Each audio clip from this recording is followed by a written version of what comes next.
आचार्य श्री अपने किसी कार्य के बारे में पूर्व से नहीं बताते, यहाँ तक कि दीक्षा और बिहार के बारे में भी नहीं कहते। किसी स्थान तक पहुंच नहीं जाते जब तक सस्पेंस बना रहता है। ऐसा क्यों? महाराज जी, आप ऐसा मत कहना कि आचार्य श्री से जाकर पूछो, हम आपसे ही पूछना चाहते हैं। मैं बता दूंगा, आप ही बता दो, मृत्यु का काल किसका कब है? नियत है कि अनियत है? बस जब व्यक्ति प्रकृति नियत ही मृत्यु है, अनियत है, उसके पता नहीं है तो हम कैसे बता दे? मान लीजिए तुमने कहा कि वहां आना है और कह दिया पहले से, और स्थिति बिगड़ गई तो फिर वचन का क्या होगा? सत्यव्रत का क्या होगा? और मर गए तो, समाधि हो गई तो प्रकृति ही जब अनियत है तो साधु की क्रियाएं भी अनियत होना चाहिए। अनंत क्रियाओं में सरल नहीं रहती। अब यदि नहीं जा पाया तो भी विकल्प आ गया, देखो मैं वहां जा नहीं पाया, हाँ कह दिया था, अब क्या करें? तो निश्चल वृत्ति को कहीं जाना आना ऐसा विकल्प क्यों? मुझे वहां जाना ऐसा क्यों और नहीं जाना है ऐसा क्यों?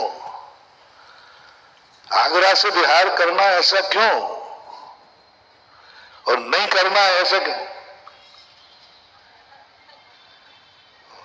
महाराज आगरा से बिहार करोगे कि नहीं पता नहीं, तो फिर नहीं करोगे नहीं ये भी पता नहीं। किसी का विकल्प, किससे कह के जाऊं और किससे कहूं? तुम लोग जब घर से बाहर जाते हो तो किससे कह के जाते हो? अपनों से, अपने परिवार से। हम किससे कह रहे हैं? हमारा परिवार ही नहीं है, किससे कह के जाऊं? संबंधी नहीं। आगे जाके कोई तुम्हारा हो तो तुम बहुत सूचना दे देते हो, आगे भी हमारा कोई नहीं है, मैं किससे कहूं? ना गाड़ी हो ना पचाड़ी है, बस चल रहे हैं, चलते जाओ। अन्य निश्चल होते, निर्विकल्प होते, द्वंद्व नहीं होता। और जो मैंने रहस्य बताया था कि बताने के बाद एक व्यक्ति पुण्य का लाभ लेता है और नहीं बताने पर हजारों लोग जो भाव कर रहे हैं उनको पुण्य का बंध होता है। ये प्रश्न हमने आचार्य से एक बार कहा था बहुत पहले कि बता देना कि चतुर्मास कहाँ करना है, तो वो तो हो जाएगा एक स्थान पर, लेकिन जो 1 महीने तक सब लोगों ने चतुर्मास के लिए प्रयास किया, मान लो 10 लोगों ने प्रयास किया हमारे यहाँ, तो 10 लोगों को चतुर्मास करने का पुण्य मिला और हुआ तो एक ही स्थान पर है। और पुण्य कितनों को मिला? 10 के खाते में पुण्य मिलेगा क्योंकि 10 ने प्रयास किया है।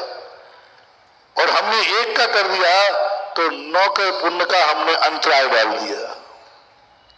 9 के पुण्य का अंतराय, क्योंकि वे निश्चिंत है हमारे यहाँ। तो इसी प्रकार चौके में साधु एक चौके में हार करता है कि 2 में? 1 में। तो फिक्स कर दो ना महाराज जी, आप तो सीधे बता दो कल कहां जाओगे। बढ़िया। सबसे बड़ा नुकसान है जो 10 चौके लगे, 50 चौके लगे, जो लगे उन चौकों में महाराज का एक हार हुआ।